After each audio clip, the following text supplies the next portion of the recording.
Recognition, power, and influence is your birthright, and this podcast shows you how to get there.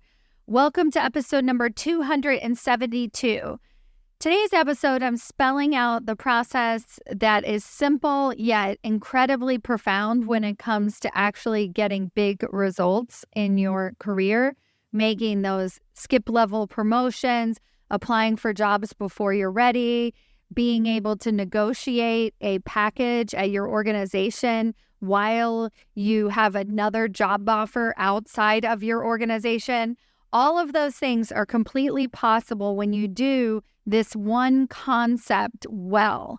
And I'm going to spell it out for you, give you a step-by-step way that you can start to begin to apply this for yourself today. All right, let's get started. Welcome to Women Changing Leadership. I am your host, Stacy Mayer, and I teach you how to get promoted, get paid, and bring your whole self to the leadership table. I am on a mission to change organizations from the C-suite out because women are the new face of leadership, and we are doing it on our terms.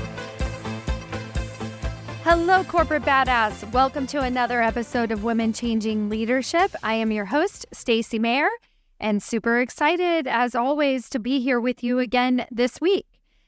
Today's episode is inspired by what I would call a very simple yet complicated process that I talk about a lot in my one-on-one coaching, and especially inside of my larger containers like my leadership table mastermind. We have very in-depth conversations around this one concept. And I realized very recently that I never recorded a podcast episode about it.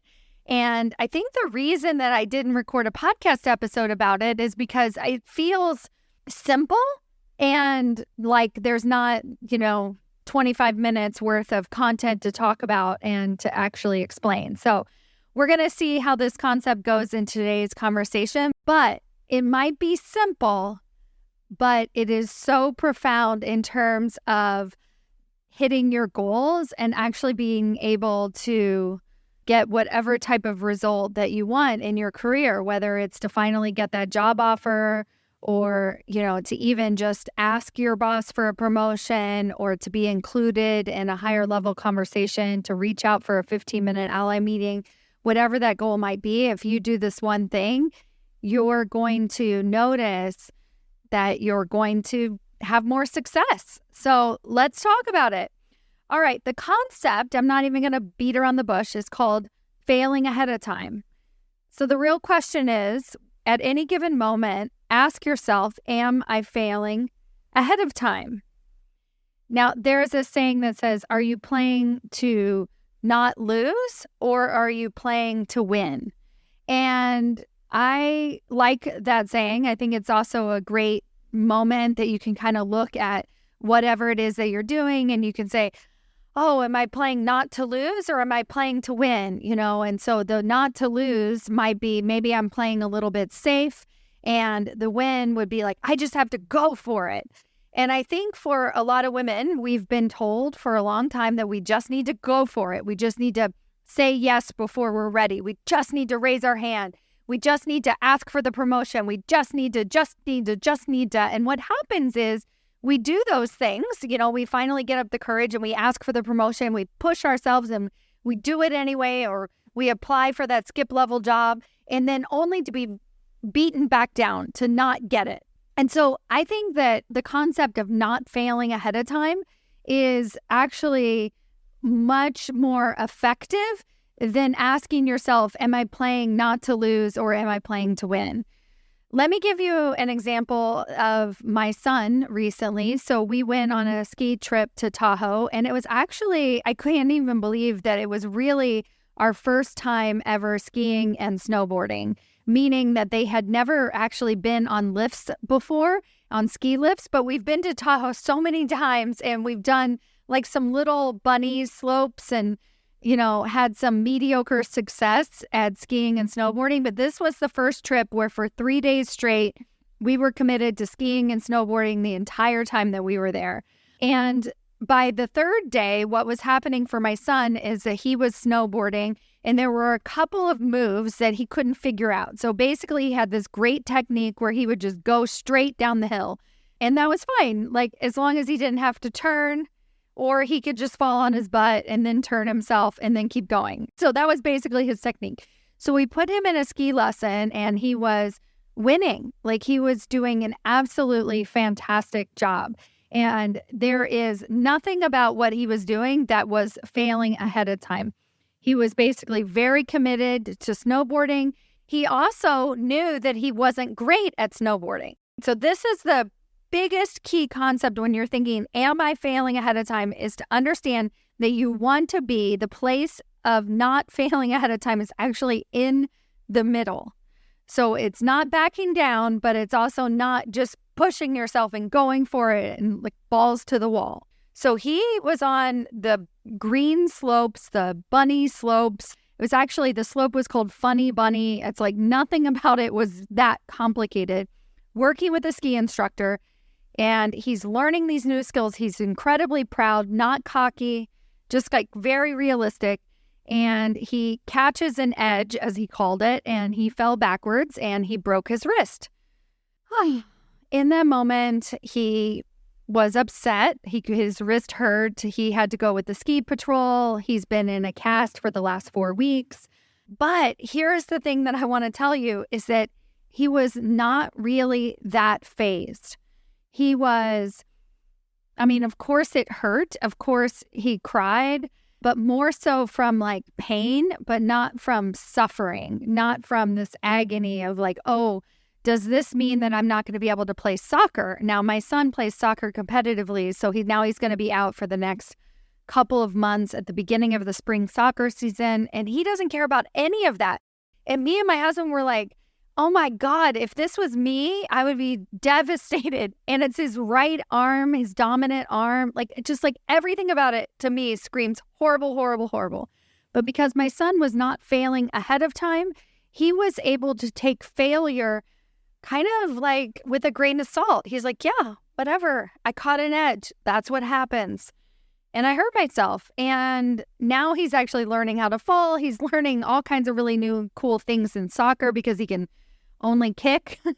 So like his attitude has just like completely blown my mind. It's been like nothing else that I've ever seen. Now with the women who I work with who have mastered this concept of failing ahead of time and really are living that life of not failing ahead of time, they are doing the same thing. They understand what their obstacles are. They understand what their limitations are. They are really have their eyes wide open going into any situation, and they're putting their heart and soul into it. Okay, so that's what I mean by that middle way. And when you're not failing ahead of time, you're walking down that middle path. You're saying, okay, I can actually see everything that's in front of me. I know that this is a dangerous sport, right? I know that I might not get this job. Like I'm not naive, but I am going to put everything that I have into this job and I'm really going to focus on actually getting it. Now, the reason that this concept is so profound is for that last statement that I made. So I want you to apply this week and ask yourself if you're failing ahead of time, you're going to see that there's 2 words that come out of your mouth at any given time. So just this next week, I want you to ask yourself if you say the words, we'll see. We'll see. At no point did my son say, we'll see if I learn how to snowboard. No, he was like, yeah, I'm a great snowboarder. And he also knew he wasn't really a great snowboarder, that he was a beginner snowboarder. And he wasn't like, oh, I'm ready to go do the blues or the black diamonds. And he wasn't being like braggy about it. He was just like, yeah, I'm good at it. This is really fun. And so when you start to use language like we'll see, so let's say you're applying for a job and maybe this is even your dream role, and maybe, I swear to God, I have clients who have made it through 10 rounds of interviews and they still say, we'll see, we'll see. What happens to you when you say, we'll see? You are mitigating your failure ahead of time. You're failing ahead of time. You are telling yourself, we'll see, because you think that when you don't get offered the job, because you know it's a 50-50 possibility that you might not actually get the role, that you will feel better if ahead of time you tell yourself, we'll see. But instead what you do is you end up backing off a little bit in a totally dumb way. So I'm going to give you real examples. So I had a client who in my leadership table mastermind, I'm basically on call for my clients. So whenever you find yourself in a moment of distress, meaning that you're kind of spinning out, or maybe you even catch yourself saying, we'll see, we'll hop on the phone together and I give you your 15-minute recharge. I tell you, do this. So this client, she was in the final rounds for a C-suite role, and they were coming back to her saying that it was looking like it was going to be a senior vice president role, and this was something that she really pushed for. She's still going to be reporting directly to the CEO. She really wanted it to be a C-suite role. The reasoning behind it was simply because they couldn't get it approved for the board in time, but they wanted to hire her. And so she was starting to feel herself being a little bit annoyed, pulling back, like, hey, it's not going to work out. I'm not going to be able to be in the C-suite. So I'm just going to kind of whatever, let me let them work it out. Let me let them figure it out while I'm over here doing my thing. And instead, she picked up the phone and she called me and I was like, no. So she has a hiring manager, a boss. And then she also has another colleague who is a friend at the organization who brought her in for this role. So her actual sponsor was like, I want you to call him up and be like, what the heck is going on over here? Why am I not getting this offer and what's happening? And because she did that, because she leaned in, because she didn't say, well, we'll see. Well, let me let them figure it out. Obviously, they have issues. I'm going to let them work their way through it. Because she was proactive and she continued to say, I really want this job. I want to work at this organization at the highest capacity possible. She was able to negotiate a higher salary for herself and to be able to set herself up to actually be in front of the board and all of the perks that she wanted from the C-suite role, even though their hands were tied and they absolutely were not going to be able to get her past SVP. Now she has, and she is sitting in her dream role. She loves her job. She loves the responsibility. The people around her are fantastic. And all of this happened for her simply because she didn't fail ahead of time. Now I want you to imagine that you are applying for your dream role. And let's say that you decide that you're not going to fail ahead of time. You don't want to say anything like, we'll see. You're going to go for it 110% all the way across the finish line. Let's say that you do that. You put your heart and soul into it and you are really wanting the job. That's sometimes what I'll tell clients, like, I want you to want it. Now, imagine that you do not get the job. You are going to be upset. It's going to hurt. You're going to be frustrated. Hopefully you were looking for other jobs at the same time. You weren't putting all your eggs in one basket, but you're still going to be frustrated. Now, what I want you to do is imagine that you mitigated the failure ahead of time. So you said, we'll see. And, there were 2 or 3 other candidates. They were both men. They were acting all cocky and friends with the CEO. And you were like, whatever, we'll see. And then you didn't get the job. Do you feel upset by it? Are you still equally devastated? Does it keep you up at night? It might have a different flavor. Maybe it looks a little bit more judgy. Maybe it looks a little bit more annoyed. But either way, you're not happy that you didn't get the job. Either way, you're still going to be upset about it. And I want you to remember that as you're going for these opportunities, is that you walking that middle path, you being in that place where you say, okay, I know the obstacles ahead of me. I know that I might not get this job. I'm not being naive, but I also really, really want it. And I'm going to take it all the way across the finish line. I have a woman right now who has been working on a job opportunity for the last 6 months. Actually, she's been actively interviewing for about 4 months and working on it for the last year. And it still hasn't come to fruition yet. And a lot of my coaching for her is to not stay positive, but to stay focused on getting the job, to follow up, to have a conversation with her allies at the organization, to reach back out. That is her opportunity to not fail ahead of time. Now, what she could do is she could just be like, you know what, screw it. If they want me, they'll reach out to me and just like forget about them. Her actions are going to be exactly the same as far as looking at other companies. I'm still coaching her to interview at other organizations to make sure she's updating her resume and sending it out and building relationships and continuing to interview. So all of that stuff is still happening. It's not like she's putting all her eggs in one basket. But she is focusing on getting this job across the finish line because she is so close. And if she doesn't get it, she will know that she gave it everything that she had. A lot of people fail ahead of time as well when they're ready to leave their organization. They'll do things like, screw it, I don't need them. If they appreciated me, Stacy, I need to hire you so you can help me get the heck out of here. And of course, I'm going to help you get the heck out of there, right? Like that is a large part of the work that we're going to be doing is how to interview elsewhere, how to network, how to get those job opportunities. But at the same time, I'm going to remind you to stop failing ahead of time at your current job because you have spent a lot of years building those relationships.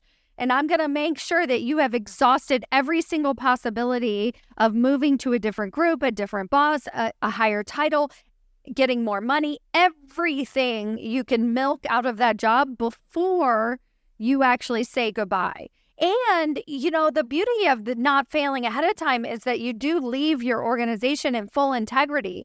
Because when you ask, like when you really, really ask and you really put things on the table and you really show the value that you bring to your organization, if then you still say, hey, I got another job offer, they know that you gave it a shot. You tried to stay there, right? They just couldn't meet you where you were at. And that's totally fine because you understand your obstacles, you know what's on the table, but you're not going to fail ahead of time. You're going to work it in both situations.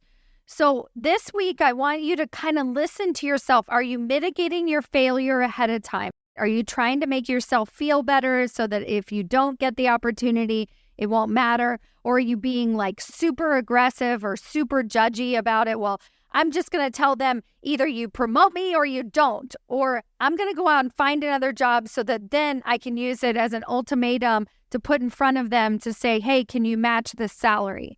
Instead, I want you to have an adult conversation with them ahead of time to actually give them the opportunity to match the salary that you want, whether you have a job opportunity or not. I want you to figure out a way to present your value to the organization. And if they're not hearing it, maybe you're not saying it the right way. And learn how to say it the right way and stop failing ahead of time. Stop being like, well, that's just on them. I'm out of here.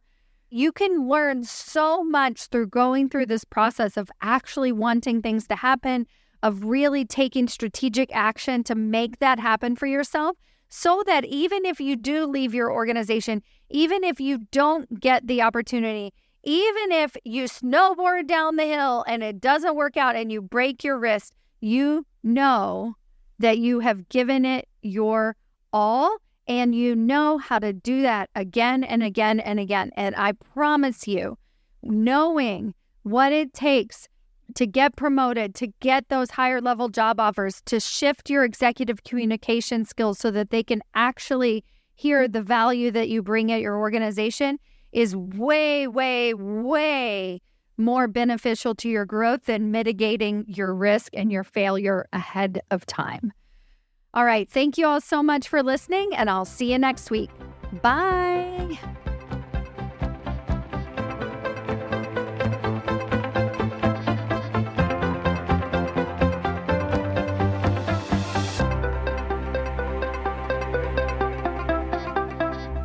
Before you go, I have a question for you. Do you know how close you are to your next promotion? Really? Not what your boss has told you, not what you even believe to be true, but have you actually taken the time to sit down, take an assessment, review the 5 categories that it takes to get promoted into senior executive leadership positions and decided where you fall in each category and given yourself a ranking on a scale of 1 to 10 of how close you are to getting your next promotion? Have you done this?